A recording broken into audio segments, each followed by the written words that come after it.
चलिए अब शशि थरूर के उस लेख की बात कर लेते हैं जिसकी चर्चा हो रही है, आपातकाल, जिसे हम आप कभी भुला नहीं पाते। और इसी को लेकर जब शशि थरूर ने जब लेख लिखा तो कांग्रेस की तरफ से कैसा पलटवार आया है और क्या कुछ जो रुख रहा है वो आपको दिखाते हैं इस रिपोर्ट में। मैम, डॉक्टर शशि थरूर ने इमरजेंसी को लेकर के एक आर्टिकल लिखा है, उसमें उन्होंने उस समय की सरकार को दोषी ठहराया। क्या कहना है सर? मैंने उनका आर्टिकल पढ़ा नहीं। Thank you ma'am. हिंदुस्तान में आजादी के बाद जो सबसे काला दौर माना जाता है वो कांग्रेस सरकार द्वारा साल 1975 में लगाए गए इमरजेंसी को ही माना जाता है। लेकिन तत्कालीन प्रधानमंत्री इंदिरा गांधी द्वारा लगाए गए आपातकाल के भूत से कांग्रेस जितना पीछा छुड़ाना चाहती है वो भूत उसका उतना ही पीछा करता है। लेकिन इस बार आपातकाल पर सवाल बीजेपी की तरफ से नहीं बल्कि खुद कांग्रेस के ही नेता के द्वारा उठाया गया है। कांग्रेस सांसद शशि थरूर ने इमरजेंसी पर एक आर्टिकल लिखा है और इस आर्टिकल में इमरजेंसी को भारत का काला अध्याय बताया है। थरूर ने कई चौंकाने वाली बातें भी कही हैं। गुरुवार को मलयालम दैनिक दीपिका में शशि थरूर ने आपातकाल को भारत के इतिहास का एक काला अध्याय बताया।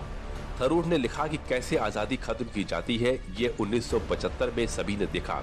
21 महीनों तक मौलिक अधिकारों को सस्पेंड कर दिया गया। इमरजेंसी में हजारों लोगों को बेरहमी से बेघर कर दिया गया। इंदिरा गांधी के बेटे संजय गांधी ने जबरन नसबंदी अभियान चलाया। नसबंदी अभियान मनमाना और क्रूर फैसला था। नसबंदी आपातकाल का एक कुख्यात उदाहरण बन गया। शशि थरूर ने लिखा कि लोकतंत्र को हल्के में नहीं लिया जाना चाहिए। लोकतंत्र एक अनमोल विरासत है जिसे निरंतर पोषित और संरक्षित किया जाना चाहिए। आज का भारत 1975 के समय वाला भारत नहीं है। हम ज्यादा आत्मविश्वासी, ज्यादा समृद्ध और कई मायनों में ज्यादा मजबूत लोकतंत्र हैं। अक्सर आपातकाल को राष्ट्रीय हित या स्थिरता के नाम पर उचित ठहराया जाता है, लेकिन आपातकाल एक कड़ी चेतावनी है। लोकतंत्र के संरक्षकों को हमेशा सतर्क रहना चाहिए।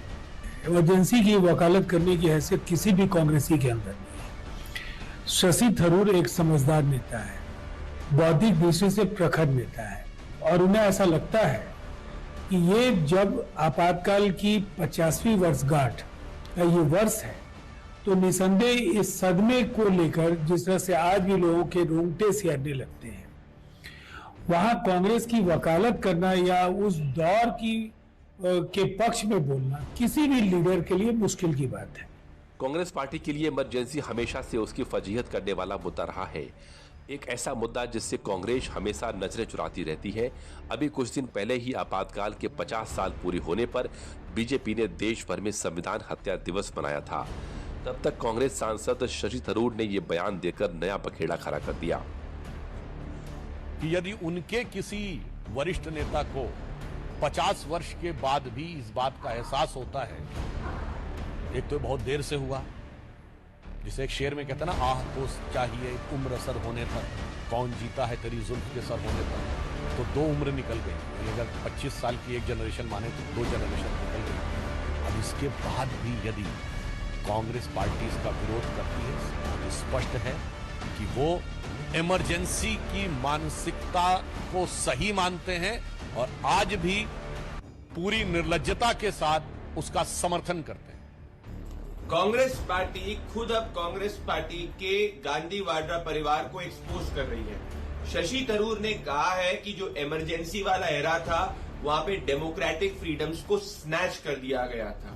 इंदिरा गांधी, राहुल गांधी और गांधी वाड्रा परिवार के एंटी डेमोक्रेटिक माइंडसेट को कांग्रेस के नेता शशि थरूर खुद एक्सपोज कर रहे हैं। इससे यही स्पष्ट होता है कि दबी आवाज में हर कांग्रेस का कार्यकर्ता और नेता ये स्वीकारता है कि गांधी वाड्रा परिवार एंटी कॉन्स्टिट्यूशन, एंटी डेमोक्रेसी और डिक्टेटोरियल है। ये राहुल गांधी के संविधान तो हाथ में लेकर घूमते हैं, परंतु असली सच्चाई यही है कि गांधी वाड्रा परिवार लोकतंत्र में विश्वास नहीं रखता है।